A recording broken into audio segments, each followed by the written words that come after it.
Good morning, everyone. Good afternoon.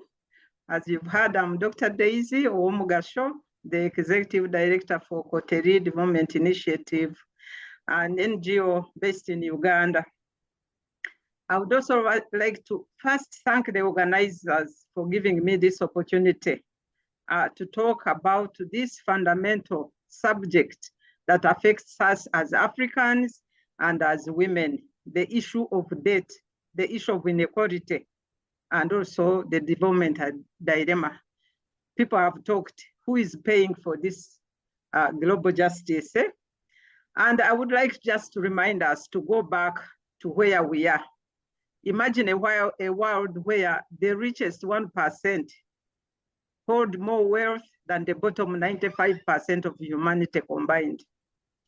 Where the debt, as we see it now, is crushing the poorest nations, forcing them to choose between paying off loans and also feeding their children. This is not a hypothetical future. It's our reality. And that's where we are here today, why we are here today, to see how we can explore this web. Who pays for global justice? I would like to start with a story, a personal story that has stayed with me for years. Growing up in a small village in Uganda, I witnessed firsthand the devastating impact of debt on families. We had a couple which used to live in a hill above our home in southwestern Uganda. At the time, the wife took out a loan from money lenders at an interest of 15%. As the interest and principal accumulated, she couldn't pay back. The sorghum she had planted didn't do well on a land she had rented, as they had no land of their own in a densely populated district. Learning that the lenders were coming to take her to a local prison, she woke up one day and disappeared, leaving her 7 children alone in the house.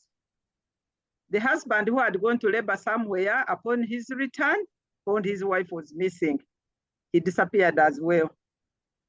Eventually, the neighbors distributed the children to caretakers. At the time, the eldest was 13 and the youngest was 3 years old. To this day, no one knows their whereabouts. The same happened to my aunt, who took out a loan for a small business, and the debt weight led her to lose everything. And in the recent visits, I find that those stories are not alone. We see many people facing the same problems, the same challenges. And this is the reality of debt at a micro level. But the principle is the same when it comes to the sovereign debt. Africa, with a population of about 1.5 billion people, also faces this profound crisis of debt and inequality. As of last year, at least 443 million people, or about 40% of the population, were living in poverty. We still continue to grapple with the challenges, the socioeconomic challenges of poverty, of hunger, political instability, and the mounting debt burden that is now maybe estimated at between 1.18 or $1.8 trillion, whereas the debt ratio is also about a quarter of that. And most affected are the low-income countries. At the same time, we have seen the debt exceed the sustainable levels, which is crucial for countries to manage this debt. My important point today is that with this debt, the women, I'm actually emphasizing the women and the youth, are disproportionately affected by this crisis. They bear the brunt of these measures of reduced public spending on essential services. People have talked about it now. It is evident in areas such as in education, in healthcare, where funding has been cut, and this has led to maybe school dropouts, especially among girls, and limited services, access to services, especially health services. And we have also seen increased youth unemployment as a pressing issue and worsening as governments prioritize debt over job creation and skills development. So the issue is this debt is profoundly affecting the impacts of lives in developing countries. The cost to debt servicing, the ability to invest in infrastructure, in social programs, in economic development, it has an effect in almost every atmosphere, at every sphere of our being, of our existence. Limited health care, limited educational opportunities, and all those that go with it. So as we are discussing, I've had other previous speakers, we need to go back and re-examine these questions clearly, these issues, and see who is paying, who pays, who is supposed to be paying. These questions are vital as we seek a more just and equitable world. So some of the proposed issues we need to be looking at.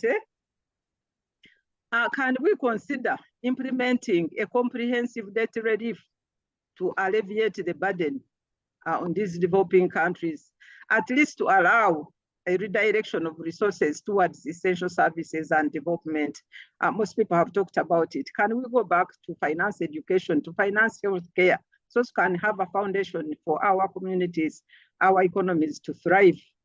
Can we adopt or ask the international financial institutions to adopt policies that prioritize social investments and sustainable development, rather than just focusing fiscal, financial, to have a human face, and also encouraging fair trade, investing in local businesses, empowering communities to create more resilient economies, which are less reliant on external borrowing. And I think one most important aspect is also collaboration among us as nations, as countries. I think we shouldn't forget the regional aspect. Somebody has talked about it, the issue of us, the solidarity, the African solidarity and union. So as I look at it, in conclusion, the debt crisis facing us as nations is a multifaceted issue. Maybe there is no one single solution, but it requires collective action and innovative solutions. By addressing the structural and the systemic challenges of debt management, we can pave a way for sustainable development and social justice. As we engage in this dialogue today, let us remember that the responsibility for resolving these issues lies not only with the debtor nations, but also with the global financial community. The debt crisis in Africa is not merely a financial issue, but a significant barrier to achieving global justice and equity. By embracing sustainable debt management practices, enhancing transparency, fostering community engagement, we can pave a way for a more just and equitable future. I agree with the previous speakers. The principles of Ubuntu economics, the interconnectedness, the community welfare, shared prosperity, they offer a transformative framework for rethinking global finance. Together, we can create a financial system that prioritizes the well-being of all, ensuring that we do not just ask for who pays for global justice, but actively work towards achieving it for everyone. One of the panelists talked about it and says, yes, we may share blame other the other global leaders, other wealthier countries, but at the end of the day, what is our stake? What have we got to do and we have not done? And when it comes to corruption, it seems to be a cancer that is actually affecting most of our countries, and we have to deal with it. But that aside, we also have right now the opportunity, and we have the capacity to turn the tables around. We can address those issues. Those are all within our reach to be able to say, now let's say no to corruption. What are our leaders doing? What can we do about our governance issues? So most of these issues stem from inadequate preparation, We have poor management, poor procurement processes. So as a country, as a continent, we also have to cross-check. I agree, we have to cross-check on what we are doing and be able to turn the tables. I agree with one of the speakers who says, yes, the Africa is ours and we have the resources to do something. Let's not just wait for somebody to come and say, okay, somebody will look on us serious and say, okay, let's maybe do the right thing. I don't know, what if they don't do the right thing? Is this how we are going to stay? Is this how we are going to continue leaving a debt to our generation, the generations to come? In Uganda, it's a sad situation. Recently, they were talking of, there was a major headline where China was going to take over our biggest airport because we couldn't pay a loan or one of the loans. So is that something we are leaving as a legacy? So to me, we have to work hand in hand.